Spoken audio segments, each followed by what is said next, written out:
Busy, buzzing bees. They play a vital role in agriculture. NTV's Brian Ganussi shows us the connection between Nebraska and California. This site northeast of Oxford is just one of about 120 locations where they have bees stationed. The majority of their locations are within about 90 miles of Oxford.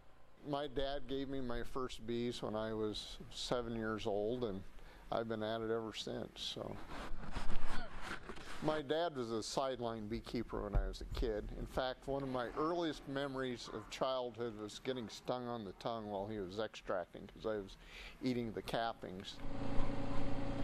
Nephew Brandon Quinn is a co-owner of the business. Well, I guess it's been in the family. George is my uncle, and my grandpa started it, so it's just kind of what we do, I guess.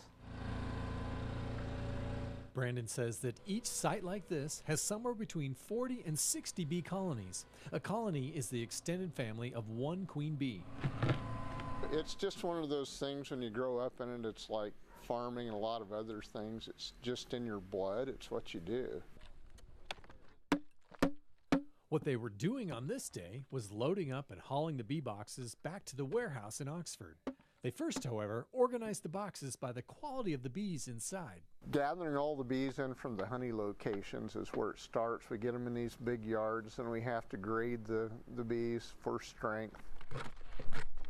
Basically, each box of bees has to have a certain frame of bees in them. Some contracts require 7 frames, some require 8 or 9. This is all B plus.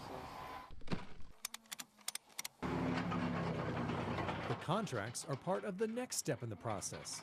They organize the boxes in the warehouse so they can reload them onto semis like this in mid-January to head on the long journey to California to pollinate almonds. It'd be easier for us going to California if it were closer.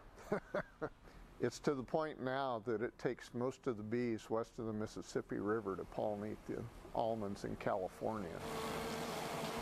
In all, they take nearly every bee they own, which adds up to somewhere between 300 and 400 million bees, which from my view is one interesting way to make a living. Every day is different, that's for sure. There's a lot of different variables that go into everything, and you kind of got to adjust to a lot of things on the fly. So the demand is huge. They pay us pretty good to bring them out. So you have to go where the money is. That's business. Even if that money is 1,400 miles away. Brian Ganussi, NTV News, Oxford. As we bring the show to a close next week, make sure to tune in as we meet our Farm Youth of the Month and stay with us all week long as we see how agriculture helps Nebraska grow.